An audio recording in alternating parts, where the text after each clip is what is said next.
Varicose veins కి సరైన చికిత్స కోసం సంప్రదించండి ఎవిస్ హాస్పిటల్. వ్యత్యస్తపాదమవతంసిత బర్హిబర్హం సాచీకృతానున నివేశిత వేణురంధ్రం తేజః పరం పరమకారుణికం పురస్తాత్ ప్రాణప్రయాణ సమయే మమ సన్నిధత్తాం. భాగవత కథా సుధ తరువాయి భాగంలోకి వచ్చాం. చాణూరుడు ముష్టికుడు మరణించారు. జనమంతా కోలాహలంగా అరుపులు కేకలు మిన్నుముట్టేశాయట. కూటుడు శలుడు తోసలుడు అనే మల్లులు వాళ్ళు కూడా ఏం చేశారంటే బలరాముడు కృష్ణుడి మీదకి పరిగెత్తుకుంటూ వచ్చారు. పిల్లలు పెద్దవాళ్ళని చంపటం ఏమిటి, పైగా మనవాడు పడిపోయాడనగానే తోటివాడు ఊరుకోలేకపోతాడు. వాళ్ళు పరిగెత్తుకుంటూ వచ్చేసరికల్లా వాళ్ళను కూడా చితకొట్టేశారు. వీళ్ళు దెబ్బలు పడ్డాయి, గట్టిగానే పడిపోయారు, ప్రాణాలు వదిలేశారు. ఇప్పుడు కొట్టి వదిలేయటం క్రియగా కనిపించట్లేదండి. ఈ కృష్ణుడు బలరాముడు చేసే ఈ అన్ని రకాల వ్యవహారాల్లోనూ ఎక్కడా దెబ్బ కొట్టి బుద్ధి చెప్పే లక్షణం కాదు, వాడిని చంపటమే. ఎందుకంటే భూమికి భారం తగ్గించటానికే కృష్ణావతారం. భూభారం దెబ్బలతోటి రాదు, ప్రాణం పోవాలి, వాడి శరీరం పంచభూతాల్లోనూ కలిసిపోవాలి, దాని తర్వాతే భూభారం తగ్గుతుంది. అదే క్రియతోటి ఎవరిని ముట్టుకుంటే వాళ్ళు చచ్చిపోవటమే, ఇంకా వాళ్ళు బతికి ఉండటం అనేది అసలు లేనే లేదు. ఈ వచ్చిన మిగిలిన మల్లయోధుల్ని కూడా చావగొట్టేసి చంపేశారు. తర్వాత ఏమైంది, మిగిలిన వాళ్ళు వీళ్ళు మరణించేసరికల్లా ముందు పెద్దవాళ్ళని చూసే బెదిరారు. ఈ తర్వాత వచ్చిన వాళ్ళకు కూడా అది గట్టి దెబ్బలు పడేసరికల్లా చుట్టుపక్కల చాలా ఉంటారు. ఈ మల్లు రెండు సరికల్లా ఎవరో ఒకళ్ళో ఇద్దరు సినిమాటిక్గా ఉండరండి, డజన్ల కొద్దీ ఉంటారు. ఇంతకుముందు చెప్పుకున్నాం మనం. వాళ్ళ గురువులు, వాళ్ళ శిష్యులు, వాళ్ళ వెనకాల తైనాతీలు, హెల్ప్లు చేసేవాళ్ళు, పనులు చేసేవాళ్ళు, ఇట్లా బోల్డ్ మంది అందరూ పారిపోయారు.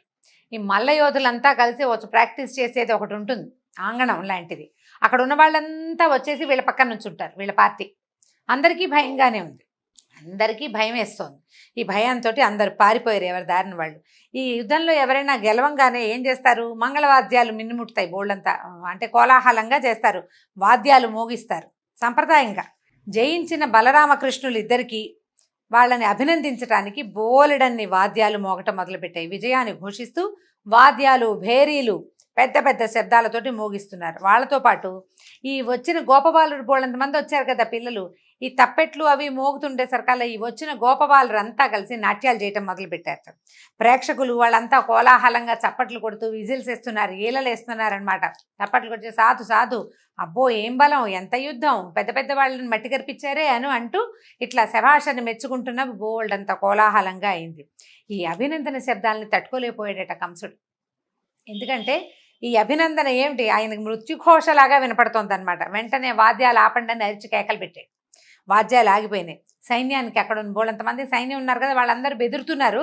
వాళ్ళందరికీ ఆదేశాలు ఇచ్చాడు. ఏమంటున్నాడు, ఈ వసుదేవుడు కుమారులు ఇద్దరు దుర్మార్గులు, వీళ్ళని నగరంలో నుంచి వెళ్ళగొట్టండి, మొత్తం ఈ వచ్చిన గోపాలను అందరినీ వెళ్ళగొట్టేయమంటున్నాడు.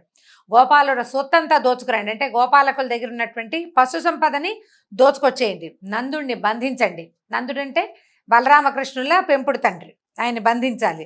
వసుదేవుణ్ణి నా తండ్రి ఉగ్రసేనుడిని రాజ్యం కోసం వేచి ఉన్నాడు మా నాన్న అంటే, కంసుడు ఏం చేశాడు, వాళ్ళ నాన్న ఉగ్రసేనుడిని చెరసాల్లో పెట్టాడు కదా. ఇప్పుడు వీడికి ఏదైనా అవ్వగానే మళ్ళీ రాజు ఎవరవుతారు, వాళ్ళ నాన్నే రాజు అవుతాడు. అందుకని రాజ్యం కోసం కాచు కూర్చున్నాడు. మా నాన్నని కూడా చంపేయండి, వసుదేవుడిని కూడా సంహరించండి, నందుడితో వీడి ఈ పిల్లలతోటి వచ్చిన వాళ్ళని ఒక్కళ్ళని కూడా వదిలిపెట్టద్దు, పసిపిల్ల బాలాది పిల్ల మేక అందరినీ సంహరించండి అని గట్టి గట్టిగా అరిచి కేకలు పెట్టాడు. ఈ విషం కక్కుతూ పలుకుతున్నటువంటి ఈ కంసుడి మాటలు వినేసరికి కృష్ణుడు కోపం పట్టలేక ఈ కింద ఉన్న మల్ల యుద్ధం తాలూకు రంగంలో నిలబడిన వాడు ఒక్క ఎగిరి రాజు కూర్చున్నటువంటి ఆ పైనున్న ఒక స్టేజ్ లాంటిది అనమాట, దాని మీదకి ఎగిరి దూకాడట. చేరాడు దాని మీదకి. చేరేసరికల్లా కంసుడు ఏం చేశాడు, పక్కనే పెట్టుకున్నాడు కత్తి డాలు, యుద్ధానికి వీలుగా కత్తికి డాలు రెండూ తీసాడు. కానీ అవి వాడేందుకు కృష్ణుడు అతనికి అవకాశం ఇవ్వలేదు. ఇవ్వకుండా ఏం చేశాడు, గరుకుమంతుడు పామును పట్టుకున్నట్టుగా ఈ కంసుడిని జుట్టు పట్టేసుకున్నాడట. జుట్టు దొరికేసింది. జుట్టు దొరికేసరికల్లా ఆ జుట్టు పట్టి ఏం చేశాడు, ఆయన కూర్చున్నటువంటి సింహాసనం మీద నుంచి కిందకి లాగాడు. జుట్టు పట్టుకుని లాగేసేసరికల్లా అంత మనిషి కంసుడు నేలకు పడిపోయాడు. ఈ కిందకి పడేసరికల్లా అదే ఊపులో ఏం చేశాడు, ఆ జుట్టు పట్టుకుని రంగస్థలం మీదకి విసిరేశాడు. ఏ రంగస్థలం మీదైతే చాణూర ముష్టికుల్ని సంహరించాడో అక్కడికి విసిరాడట. ఇంత మనిషి లేచి వెళ్ళి అక్కడ పడ్డాడు. తర్వాత ఏమైంది, పడేసరికల్లా కింద పడిన అక్కడ పడిన కంసుడి మీదకి ఈ పీఠం మీద నుంచి రంగస్థలం మీదకి దూకాడు. ఇక్కడి నుంచి అక్కడికి దూకేసరికల్లా ఏమైందట, విశ్వమంతా తన గర్భంలోనే దాచుకున్నటువంటి కృష్ణుడు అపరిమితమైన బరువు సమ్మెట పోటులాగా తగిలింది అతని మీదకి. ఇట్లా మోకాళ్ళతోటి దూకేసరికల్లా కాలు తగిలేసరికి కంసుడు మరణించాడు. ఎక్కువ దెబ్బలు తినలేదు.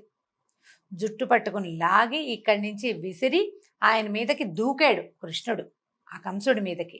ఆ దూకిన దానికి ఆ తాకిడికి అతను మరణించాడు. పైగా కొన్ని సంవత్సరాలుగా ప్రాణభయంతో బితుకు బితుకు బితుకుమంటూ ఆ గుండె ఎంత పల్చబడిపోయినాయో దాని గోడలు. సంవత్సరాల తరబడి మృత్యుభయం, ఏళ్ల తరబడి. ఎప్పుడు ఎక్కడి నుంచి మృత్యువు తన్ని కబళిస్తుందో తెలియక నిరంతరము హరినామస్మరణ చేస్తూ అమిత పల్చగా అయిపోయినటువంటి అతని గుండె గోడలు పగిలిపోయినాయి ఒక్క దెబ్బకి. ఇంత బరువుని సహించలేక కంసుడు మరణించాడు. ఎట్లా చేశాడు, చనిపోయిన ఏనుగుని సింహం లాక్కెళ్ళినట్టుగా ఈ కంసుడిని కృష్ణుడు, ప్రజలందరూ హాహాకారులా రాజు రాజు అంటున్నారు. వీళ్ళకి రాజు కావాలని ఉందని చెప్పటం లేదు ఇక్కడ. హాహాకారాలు చేయటం, భయంతో, బాధతోటి, సంతోషంతో, అన్నిటితోటి పెద్ద పెద్ద కేకలు పెడుతుంటే శరీరాన్ని అతన్ని ఈ మల్ల రంగస్థలం నుంచి కిందకి లాక్కొచ్చాట. ఇప్పుడు చూడండి ఏం చేశాడు, ఇలా నిరంతరము ఎప్పుడైతే తను మరణిస్తానని తెలుసుకున్నాడో, ఎప్పుడు తెలుసుకున్నాడు ఇది, దేవకీదేవి వివాహం అప్పుడు, ఆ రోజు కృష్ణుడి చేతులు అంటే అష్టమ గర్భ సంజాతుడి వల్ల మరణిస్తానని తెలుసుకుని అప్పటి నుంచి చనిపోయే క్షణం దాకా హరినామస్మరణే చేశాడు. విష్ణువే తనని ఈ రూపంలో సంహరించబోతున్నాడని, విష్ణువే దేవతల పనుపున భూలోకానికి రాబోతున్నాడని, ఎక్కడ ఉన్నా విష్ణువేనని భావించి భావించి భావించి ఉండి ఉండి ఉండి ఆ విష్ణువు చేతిలో మరణించంగానే ఆయనలో అతని తాలూకు ఆత్మజ్యోతి లీనమైపోయింది. కృష్ణుడిలో కలిసిపోయాడట కంసుడు. అందరూ చూస్తున్నారు, అట్లా చూస్తూ ఉండిపోయారు. ఈ కంసుడికి తమ్ముళ్ళు ఉన్నారు చాలామంది, న్యగ్రోధుడు, కంకుడు మొదలైన వాళ్ళు 8 మంది, మొత్తం కంసుడు వాళ్ళు 9 మంది. వాళ్ళు ఏం చేశారు, ఈ దుర్మరణం తన అన్న, అసలు ఏం పెద్ద యుద్ధము జరగలేదు, ఏమిటో బాహుబాహి మా యుద్ధం జరిగితే ఒక రకంగా ఉండేది, అంత యుద్ధం ఏం లేదు, చాలా చిన్న చిన్న దెబ్బలతోటే మరణించాడు. దాంతో వాళ్ళంతా రాజుగారు తమ్ముళ్ళు ఎందుకు ఊరుకుంటారు, మా అన్నయ్యని ఏదో చేశాడని వాళ్ళంతా వచ్చేసరికల్లా ఏం చేశాడు, సింహం చిన్న పొన్న జంతువుల్ని చంపినంత తేలికగా కంసుడిని చంపగలిగిన వాడికి వాడి తమ్ముళ్ళేం లెక్క, అందరినీ సంహరించేశాడట కృష్ణుడు. దేవతలు ఆకాశం నుంచి పుష్పవృష్టి కురిపించారు, పువ్వుల వాన కురిసిందట. బ్రహ్మాదులు పైనుంచి దేవదుందుభులు మోగినాయి. ఎంత పట్టరాని ఉత్సాహంతో భూమి మీద మానవులు, ఆకాశంలో దేవతలు కోలాహలం చేశారట. ఈలోగా ఏమైంది, ఈ కంసుడి భార్యలు, అతని సోదరుల భార్యలు పరిగెత్తుకుంటూ వచ్చారు. వీరమరణం చెందినటువంటి తమ భర్తల శరీరాలని చూసి ఓహో అని ఏడ్చాడు అందరూ. మరి దుఃఖిస్తారు, భార్యలకు సహజమైన దుఃఖం కదా, భర్త దుర్మార్గుడైతే పోతే పోయాడని అనిపించదు. భర్త లేకపోతే తమ సౌభాగ్యం కోల్పోయామని బాధపడుతూ వాళ్ళందరూ ఏడుస్తుంటే కృష్ణుడు వాళ్ళందరినీ ఓదార్చాడట. ధైర్యంగా ఉండమన్నాడు, నేను మిమ్మల్ని ఏం చేయనని వాళ్ళకి ధైర్యం చెప్పాడు. అక్కడి నుంచి మరణించిన వారికి ఉత్తర క్రియలు చేయించమని గట్టిగా ఆదేశాలు ఇచ్చాడు. దేవకి వసుదేవులు ప్రేక్షకులలో కూర్చుని ఉన్నారు. మొదటే చెప్పాం మనం, వాళ్ళని కూడా పిలిపించాడు. ఈ పిల్లలు తన కుమారులు ఎలా మరణిస్తారో వసుదేవుడు కళ్ళతోటి చూడాలి, దేవకి కళ్ళతోటి చూడాలని తల్లిదండ్రిని కూడా తెప్పించి కూర్చోబెట్టాడు అక్కడ. వాళ్ళు ఈ ప్రేక్షకులలో నుంచి ఈ పిల్లల్ని చూస్తుంటే వీళ్ళకి తమ పిల్లలుగా తెలియలే, లోకేశులుగా తలిచారు వీళ్ళు.